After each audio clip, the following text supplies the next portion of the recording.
My name is Rowan Dallaire, 26 years old. The night it all split open, I was standing in the kitchen with my coat still buttoned, the air heavy with the faint scent of mint tea and floor polish.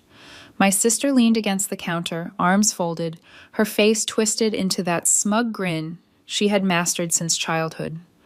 She looked straight at me and said, almost sing-song, "You have no place in our family." She delivered it with such syrupy sweetness that for a half second I almost believed she was doing me a favor. Mom didn't miss a beat. She sat at the table, steam curling from her mug, and murmured, "She's right." Dad didn't even lift his eyes from his phone. "Yeah," he muttered, thumb scrolling. "Maybe it's better this way." For a heartbeat, the whole kitchen went quiet except for the soft ticking of the wall clock. I stared at the three of them, trying to figure out if they had rehearsed this together. I could almost picture my sister coaching them upstairs, planting the words in their mouths like a director feeding actors their lines. I let out a breath that felt more like a laugh. "Guess I'll save you the trouble." I yanked my jacket from the back of the chair and slipped it on. No one moved. My sister's grin widened. Mom looked down into her tea as though the leaves would spell out something easier than this moment. Dad never raised his head, so I walked out. The door clicked behind me, not slammed, just closed, with a softness that felt absurd after what had just been said. The strange part was, it didn't sting the way they probably hoped it would.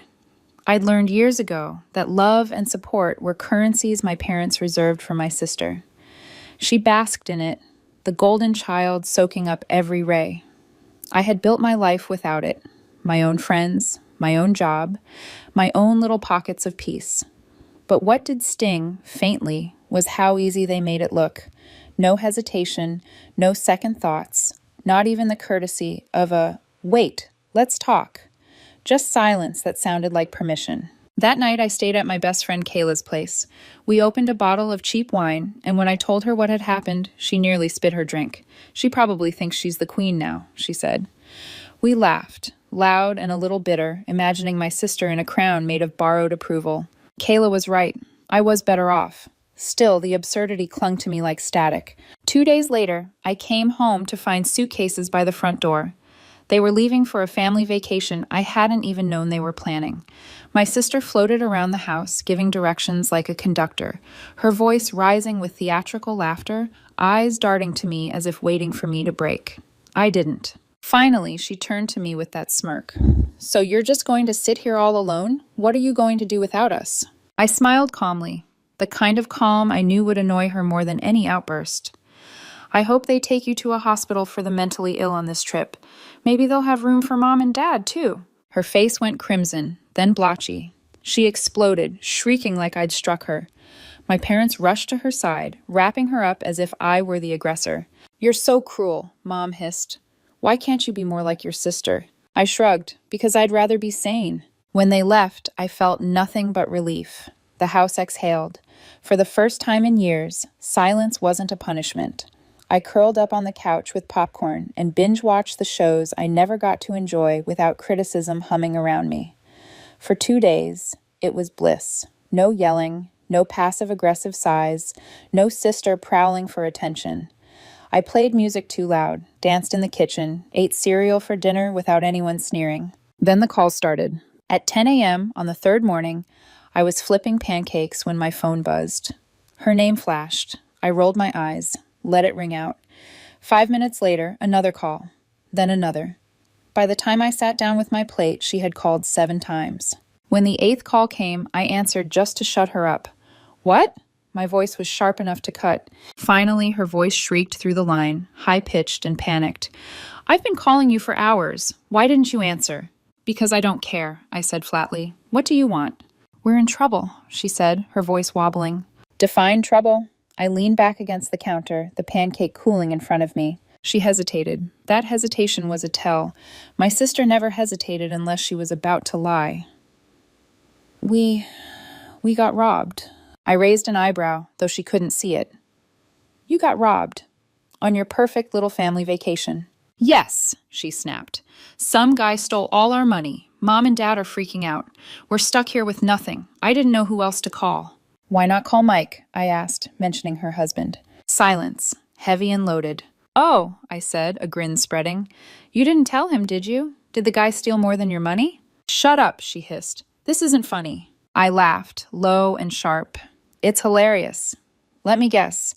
You went somewhere you shouldn't have, trusted someone you shouldn't, and now you're too embarrassed to admit it. Am I close? Another pause, then, are you going to help us or not? I tapped my fork against the plate, savoring the sound. Let me think about it. In the meantime, maybe you can ask one of those locals you love to charm for help. I'm sure they'd be happy to assist. She started yelling, but I hung up before the words could form. For the next few hours, my phone buzzed relentlessly. Calls, texts, voicemails. Mom's voice trying to coat guilt over desperation. I thought you were better than this. We're your family. Dad's shorter, terser. You're humiliating us. 15 missed calls stacked one after another like a tower of need. I couldn't stop laughing. Family, I muttered to myself. Didn't you just tell me I had no place here? I typed one sentence to my sister. Sorry, but I'm just a roommate, remember? Then I switched my phone off and dropped it on the couch. That night, the house was quiet again. Too quiet. I padded over to the door to double-check the locks, a new habit forming in my chest. On my way back, I glanced at the doorbell camera. At 11:37 p.m., the feed showed my sister outside, alone. Except she wasn't. She leaned toward a man standing just out of frame, her mouth moving fast, her eyes darting toward the camera before she tilted her hair to block the angle. The screen went dark. They returned the way storms do. No warning beyond a shift in air pressure, then doors slamming, voices pitched too high. I heard the car doors first, then Mom's running commentary about luggage, then Dad's mutter threading through it like a low drum. My sister entered last, flushed and vibrating, her suitcase clacking behind her like an applause track. Mike followed, carrying 2 more bags, and the kind of silence that means you've been arguing for hours without landing anywhere. He nodded at me in the hall, a small, tired acknowledgement that felt like a secret handshake. My sister clocked it and set her jaw. You're unbelievable, she snapped, jabbing a finger at me. We needed you, and you ignored us. I leaned against the wall, arms folded. I didn't know roommates were supposed to finance each other's holidays. Dad glared. This isn't a joke. We were stranded in a foreign country. Do you know how humiliating it was to ask for help? Humiliating like being told I don't belong in my own family, I said, eyebrows up, because I'm still catching up on how that feels. Mom heaved an exasperated sigh, the kind that implies she's performing patience for an audience. Why do you always have to be so difficult? We're your family. Families help each other. Now we're family? I laughed. Last week I was a burden. Did the definition update while you were gone? My sister had been pacing the living room like a caged actor waiting for her cue. She whirled. You're such a child. Do you have any idea how much stress you caused us? Do you even care? I met her stare and held it. No, because you don't care about me. You never have. You've made a sport of it, and now you want me to pick up the tab for your talent. For once, she didn't have a comeback. The room tilted toward a silence that made the refrigerator hum sound accusatory. Mike cleared his throat. She's right. All eyes swung to him. My sister's face slackened, then hardened. You're taking her side? I'm not taking sides, he said, voice steady. I'm saying you can't treat someone like nothing and expect them to come running when you're in trouble. Dad's phone disappeared into his pocket for the first time since he'd walked in. Mom's mouth parted like the word no had just learned how to be said in her house. My sister pivoted to me, eyes sharp. You think you're so above everyone. You'd still be crawling back if we locked you out. You know you would. That was the moment I felt something click into place, like a door catching a latch. I'm moving out, I said. Tonight. Mom blinked. Done? What does that mean? It means I'm done, I said, calm like water that looks shallow and isn't. I'll pack now. I'll be at Grandma's. My sister rolled her eyes. You've said that before. This time I mean it. I reached for the throw blanket on the couch, folded it into a neat square, and put it aside as if tidying the scene for the next act. You don't get to keep staging me as the problem. Get a new prop. Upstairs, I hauled out boxes that still smelled faintly of the last move I'd never finished. Each drawer I emptied felt like untangling the hem of a too-tight dress. In the top dresser, a stray receipt fluttered free and landed face up. Cash-only lounge, date stamped, the same night she'd sobbed about being robbed. A phone notification pinged as if on cue, an unknown number flashing across the screen with a single letter for a contact, N. It hovered, vanished. I slid the receipt into my back pocket without thinking. Things that don't fit the story have a way of becoming the story. Kayla texted, "Want help? Box tape and petty commentary ready." I smiled and told her I had it. This wasn't a spectacle, it was extraction. When I carried the first box down, Mike was by the doorway, hands in his pockets, eyes flicking toward the stairs where my sister had barricaded herself with her noise. "You good?" he asked quietly. "I will be," I said. "You?" He considered. His voice dropped to the exact register of truth. "Working on it." I loaded the trunk, ran a final lap through the house that had called me burden, and then begged to be my blood again. My sister appeared at the top of the stairs just long enough to let a new sneer find its mark. "Don't come crawling back when you realize no one wants you." I lifted my last box, the one with framed photos and the plant I'd kept somehow alive through winters of indifference. If I crawl, it won't be toward here. Grandma's porch light was already on when I pulled up, amber and soft, a lighthouse for small, important boats. She hugged me at the door and said, without ceremony, "Room's ready. Cookies are cooling." In the kitchen, she set a plate down, patted the chair beside her, and waited for the words to find me. They did. When I told her everything, she only shook her head once. "Some people confuse attention with oxygen," she said, pouring me milk like I was 8 again. "When you stop supplying it, they call it cruelty." I slept like a window left open to good weather. Morning was a plaid robe, the smell of toast, the soft scratch of Grandma's pen, labeling a folder, "Keep." She pressed it into my hands. "For paperwork, copies of everything. If their stories change, your facts won't." We filled it together, slow and methodical, my lease termination notice, a list of what I'd taken, photos of the room left clean. By afternoon, my phone had regained signal enough for its old habits. 3 texts from Mom stacked like little soldiers. "Can we talk? Where are you staying? We need to settle what you took," as if affection were inventory. I put the phone face down. Grandma slid a coaster under it like she was tucking in a child. Around dinner, a new message arrived from a number I didn't recognize. Just a single line. "Call me when you can. M. Mike." My pulse ticked uneven. I typed back, "Is everything okay?" The typing dots came and went twice before he sent, "Later. Not text safe." That night, the house creaked like old ships do when they're content with the ocean. I made a list in my head. Change addresses, box Kayla's spare keys back, forward my mail, buy new towels that never belonged to that bathroom with its disapproving mirror. Then I stopped making lists because lists are how I trick myself into thinking control and peace are the same thing.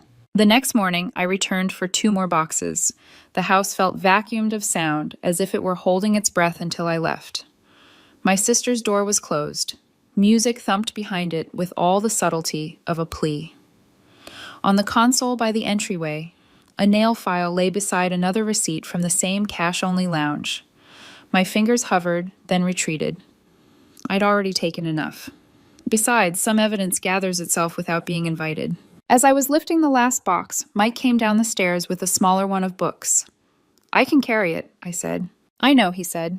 He adjusted the box like the act of carrying it was a conversation he'd been needing to have. "You're doing the right thing."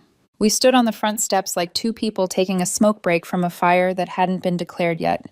"She called me from a number I don't know last night," he said, voice pitched to travel only as far as my ear. "Said not to tell anyone, and then she asked if I knew anyone named N." He tried to shrug it off, but his mouth couldn't lie. I told her no.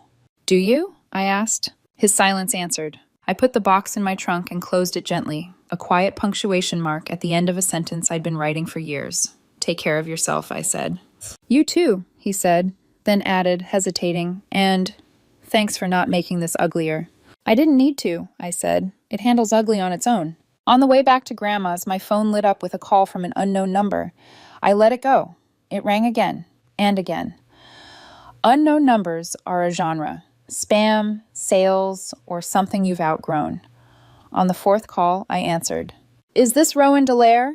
a man asked. His voice was formal and unhurried. "Yes," I said, careful. "Who's asking?" "This is Detective Ramirez with the county police," he said. "We're following up on a report involving your family." My chest went cold and still. "What kind of report?" "Your sister alleges you made threats against her safety before she left on vacation," he said, tone steady like a metronome. "I'd like to ask you a few questions." For a second, the room tilted. The kitchen chair under me, the cool of the table against my forearm, the sound of Grandma rinsing cups at the sink. Then everything righted itself. "She's lying," I said. Not defensive, just true. "I understand this is upsetting," he said. And to his credit, it didn't sound like a script. "We have to investigate each report. Could you come by the station tomorrow morning?" Grandma turned at the sink, eyebrows lifting in a question I didn't yet know how to answer. I met her eyes and found steady ground there. "I'll be there," I told him. "Thank you," he said. "Ask for me at the front desk. Ramirez." We hung up. Grandma set a towel down and dried her hands carefully, like the act required ceremony. "Well," she said, gentle but crisp. "Looks like someone is trying to build a story bigger than the facts." "Then we'll bring bigger facts," I said, tapping the folder she'd labeled Keep. Outside, late sun stretched the yard into long, truth-telling shadows. My phone buzzed once, an unknown number again, and fell still. I let it. Because some days ask you to defend yourself, and some days you only have to show up with the right papers. Tomorrow would be both. The police station smelled faintly of disinfectant and burnt coffee. I walked in with Grandma at my side, her cane tapping like a metronome of steadiness against the tile floor. The woman at the front desk glanced up when I gave my name, then called into the back. A few minutes later, Detective Ramirez appeared, tall, sharp-eyed, and younger than I expected.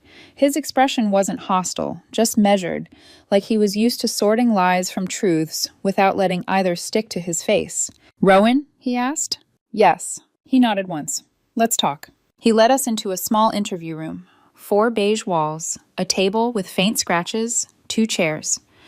Grandma settled in beside me like she had been called in as counsel. Ramirez sat across, a folder in his hands. He opened it slowly, flipping through a few sheets. "Your sister Alana," he began, "filed a report. She claims you threatened her before the family vacation." I stared at him, then let out a small laugh. Not sharp, not rude, just disbelief cracking through. "Threatened her? With what exactly? My existence?" His mouth twitched like he wanted to smile, but wouldn't. That's the problem. When we asked her for specifics, she couldn't provide any. Her story shifted. First, she said you threatened her over the phone, then it was in person. Then she said she couldn't remember the wording. Each time, the details changed. Grandma folded her hands on the table. "Sounds like someone playing dress up with the truth." Ramirez tilted his head respectfully toward her before continuing. "The truth is, this doesn't meet our threshold for further investigation. We're closing the complaint, but..." He leaned forward slightly. "I wanted to warn you. People who file false reports like this, they don't stop easily. Sometimes they escalate." His eyes locked with mine, steady and clear. "You should be careful. Keep documentation of your interactions. Don't be alone with her if you can help it." I nodded slowly. "I've been keeping records, dates, screenshots, copies." "Good." He closed the folder. "If she tries this again, you'll have proof, and that matters." For a moment, silence filled the room, broken only by the hum of the fluorescent lights. Then Ramirez stood. "That's all for now. Thank you for coming in." Outside, the air felt cooler, cleaner. Grandma slipped her arm through mine as we walked back to the car. "I told you," she said softly. "She has no shame, but lies are heavy things. They crush the ones who carry them." I wanted to believe that. But in my family, lies had wings. They flew far before they ever fell. When we got back to Grandma's house, the mailbox held an envelope, my name scrawled across the front in unfamiliar handwriting. Grandma handed it to me with a raised eyebrow. "Came this morning." I tore it open at the kitchen table. Inside was a single page, written in uneven script. "I need to talk to you. It's important. Call me. Mike." I stared at it, heart thudding. My sister's husband.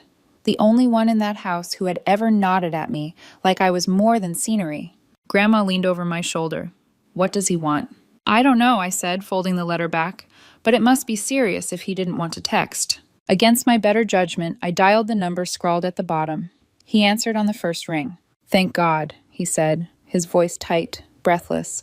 "I didn't know if you'd call." "What's going on, Mike?" My tone was cautious, edged with suspicion. "It's your sister," he said, and the way his voice dropped made the hair on my arms stand up. "She's hiding something.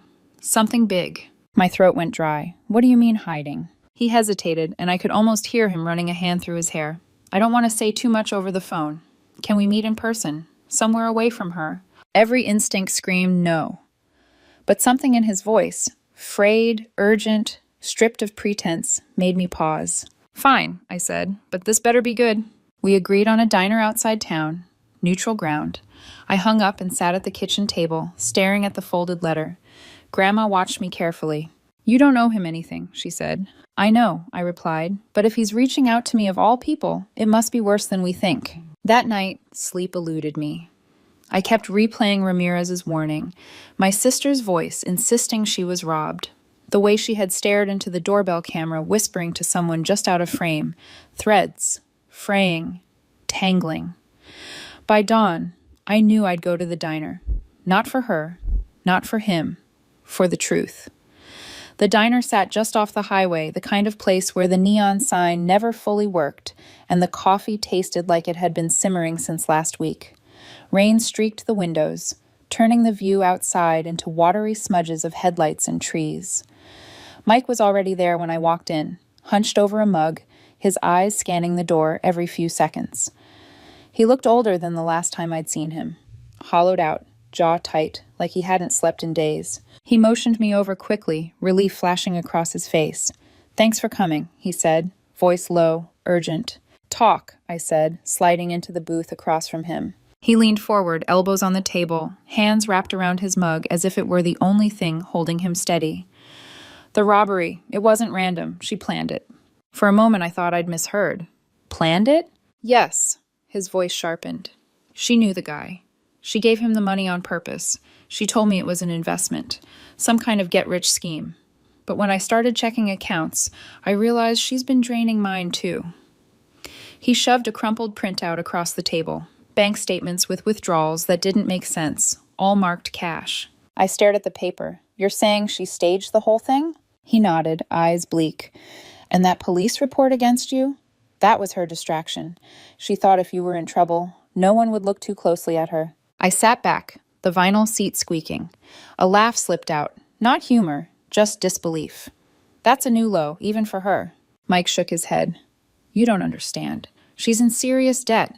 Credit cards, payday loans, even borrowing from people I've never heard of. She's hiding all of it. I think she's desperate. Desperate enough to make me her scapegoat, I said bitterly. He didn't argue. His silence was answer enough. Why are you telling me this? I asked finally. Because I can't trust her. And I can't go to your parents. They'll defend her no matter what. You're the only one who sees her for what she really is. For the first time in years, I felt a flicker of something unexpected. Pity. Not for her, but for him. For being trapped in her orbit, dragged under by the weight of her lies. I'll think about it, I said. But if you want my help, you can't cover for her anymore. No more excuses. No more looking away. I know, he said, his voice rough. I'm ready. But something in his eyes told me he wasn't sure. The next morning, he showed up at Grandma's unannounced. His face was pale, his hair uncombed, his shirt wrinkled like he'd thrown it on without care. He looked like a man unraveling. I told her I knew everything, he said the moment I opened the door. She lost it, screamed at me, denied it, then admitted it. Now she's threatening to leave. Take everything with her. Grandma appeared behind me, steady as ever. What do you want Rowan to do about it? She asked bluntly. She's dragging your parents into it, Mike said, desperation flaring. She's convinced them I'm the problem. They're coming over to confront me, and I need someone to back me up. Every muscle in me tensed. This wasn't my battle. I had spent my whole life cleaning up her wreckage. I was free now. But then I saw his face, drawn, defeated, a man begging not for rescue, but for a witness. Fine, I said, but this is the last time. When we arrived at his house, the tension hit like a wall. My parents were already there, perched stiffly on the couch. My sister paced the room, talking fast, her voice pitched high with urgency. She stopped cold when she saw me. What is she doing here? She demanded. I invited her, Mike said firmly. She deserves to be here. Her face went crimson. You traitor, she spat. I stepped forward. Let's skip the theatrics. Mike knows about the robbery. He knows about the money you handed over, and I know about the phony police report. Mom gasped. What is she talking about? She's lying, my sister snapped, her voice cracking. She's just trying to turn you against me. Stop, Mike said sharply. He pulled a folder from his bag and dropped it onto the coffee table. Papers spilled out. Bank statements, screenshots of texts, even a copy of the complaint she had filed against me. Proof. The room went silent except for the clock ticking on the wall. My parents leaned forward, scanning the pages. Dad's lips parted, his face drained of color. This can't be true, he said hoarsely. Tell me this isn't true. My sister's eyes filled with tears, but they weren't the kind that softened hearts. They were loud, messy, exaggerated, the kind meant for theater. I only did it because I was desperate, she wailed. I didn't mean for it to go this far. You didn't mean to get mugged? I asked, arms crossed. Didn't mean to drain his accounts? Didn't mean to lie to the police? Which part exactly was the accident? Shut up, she screamed, whipping toward me. This is all your fault. If you had just left when I told you, none of this would have happened. A laugh escaped me, sharp and clean. Classic. You commit the crime and I'm the villain. Dad stood, his face pale and unreadable. We have to go, he said to Mom, pulling her up by the arm. What about her? Mom whispered, glancing at my sister. She's not our problem anymore, he said, voice flat as stone. My sister froze, tears still clinging to her cheeks. What? You're just going to leave me? You did this to yourself, Dad said. I can't help you anymore. For the first time in my life, I watched my parents walk away from her. They left without another word, the front door closing with a thud that felt like a verdict. My sister turned on me, her face twisted with rage. Are you happy now? She hissed. Ecstatic, I said. And just so you know, if you ever try something like this again, I won't just walk away. I'll make sure you pay for it. Her mouth opened, but no words came. She stormed out, the door slamming so hard the picture frames rattled. Mike exhaled, long and shaky. Thank you, he said. I don't know what I would have done without you. You would have figured it out, I told him. You're stronger than you think. But inside, I wasn't sure if that was true. Weeks passed like a slow thaw after a brutal winter. Mike filed for divorce. My parents retreated into silence, as if pretending none of it had happened would erase the wreckage. And my sister, well, the last I heard, she was drifting between friends' couches, spinning new stories about why she'd been wronged. For the first time in my life, the chaos wasn't mine to manage. It felt strange at first, like stepping off a boat after years at sea and realizing the ground doesn't move. I stayed with Grandma longer than I'd planned. Her little cottage became a refuge. Tea in the evenings, the radio humming in the background, the scent of lavender from her garden drifting through the open windows. I saved money, got a part-time job nearby, and started imagining a life that belonged only to me. But freedom, I was learning, isn't just absence, it's presence. It's the quiet realization at 2 a.m. that no one can text you 15 times demanding your help. It's sipping coffee without glancing at your phone. It's building routines from scratch. One morning, while the kettle hissed on the stove, Grandma handed me a letter. Came for you while you were out, she said. The envelope was plain, the handwriting familiar. Mike. Inside, just one line. I need to talk to you. It's important. Call me. I stared at the words, heart tightening. We'd said our goodbyes. What could be left? Against my better judgment, I dialed. He answered on the first ring. Thank God, he said, his voice ragged. I didn't know if you'd even read it. What's going on, Mike? It's your sister. His tone was low, tense. She's hiding something else, something big. I almost laughed. You'll have to be more specific. No, he said quickly. I don't want to say over the phone. Can we meet in person? I hesitated. After everything, the last thing I wanted was to be dragged back into her orbit. But there was something in his voice, raw, desperate, that stopped me. Fine, I said, but this better be good. We met at a diner off a rural road, the kind of place where the waitress calls you hun without looking up. He looked worse than before, hollow eyes, hands trembling slightly as he stirred his coffee. She's been draining my accounts again, he said without preamble. Even after everything, I confronted her. She threatened to disappear. And then he paused, glancing around the diner like someone might be listening. She hinted about you. Me? He nodded. Said if she goes down, she's taking everyone with her. Said she's got things she can say about you. I stared at him, stunned. There's nothing to say about me. He gave me a weary look. Since when has the truth stopped her? We sat in silence for a moment, the clatter of dishes and low murmur of other diners filling the space. She's not done, he said finally. She's scared, and when she's scared, she lashes out. I thought you should know. I pressed my palms to my eyes, a low laugh escaping. Of course she's not done. Mike leaned forward, voice softer. I'm sorry, Rowan. You don't deserve this. None of it. For a second, something inside me cracked. Years of holding the line, of bracing for impact. I inhaled slowly, steadied myself. You're right, I said. I don't. When I left the diner, the sky had turned a deep, bruised gray. Rain smelled like metal. I drove back to Grandma's with a strange sense of clarity. My sister wasn't just reckless. She was dangerous. And the only way to be free of her was to draw a line she couldn't cross. That night, I opened my laptop and began typing. Not a post, not yet, just a document. Dates, screenshots, texts. A timeline of every lie, every manipulation, every false emergency that turned out to be a party or a shopping spree. I'd kept mental records for years, but now I laid them out, cold and factual. The truth didn't need embellishment. It was damning enough. Grandma found me at the kitchen table, the glow of the screen casting my face in pale light. Are you sure you want to go down this road? She asked gently. I'm tired of roads, I said without looking up. I want walls. She nodded, understanding. Then make sure they're strong. I saved the file under a bland name, backed it up twice.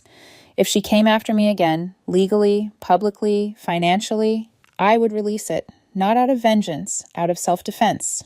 The next morning, my phone buzzed. A new message from an unknown number. You think you've won. Watch yourself. No name, but I didn't need one. I blocked it without replying. Weeks later, I moved into my own apartment, a small second-floor walk-up with creaky floors and a window that looked out over a line of sycamores. I bought a second-hand couch, hung up a thrifted print of a lighthouse, and for the first time in years, I felt like I was building something solid. One quiet morning, as I watched sunlight creep across the floor, my phone buzzed again. This time it was from Mike. Just wanted to say thanks again. I hope you're doing well. I smiled, typed back, doing great. Hope you are too. No drama, no explosions, just words. For the first time in my life, I wasn't waiting for the next disaster.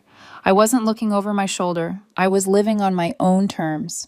A year later, I woke up in my own apartment to the pale glow of sunrise spilling across the floorboards. The air smelled like fresh coffee and paint from the bookshelf I'd built the weekend before. My life had grown into something I barely recognized, quiet, deliberate, mine. No frantic calls in the middle of the night, no guilt-tripped bank transfers, no footsteps pacing outside my door.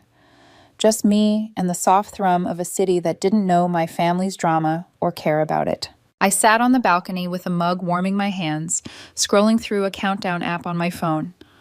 10 days until my trip. Not just any trip, the trip. Hawaii.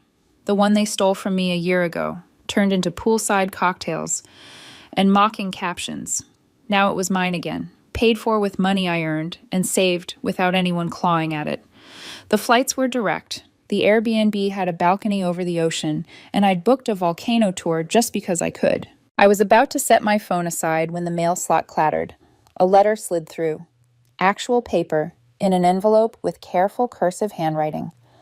I picked it up, heart skipping when I saw who it was from. Grandma. Inside was a single sheet, her script neat and steady. I want you to know I read everything. I saw the posts, the screenshots, the truth you carried alone for so long. I'm sorry it took me this long to understand the weight you've borne. You deserve that vacation. You deserve peace, even if it means peace without us. No guilt, no plea for reconciliation.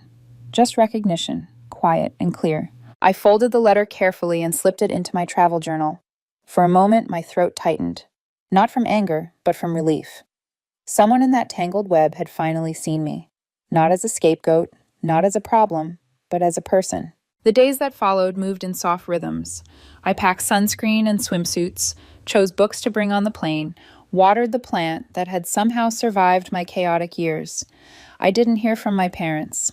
Not a text, not a voicemail. My sister remained a ghost, flitting between borrowed couches and burned bridges. Even Mike, who once leaned on me for truth, had gone quiet, building a life that wasn't tangled with hers anymore. And me?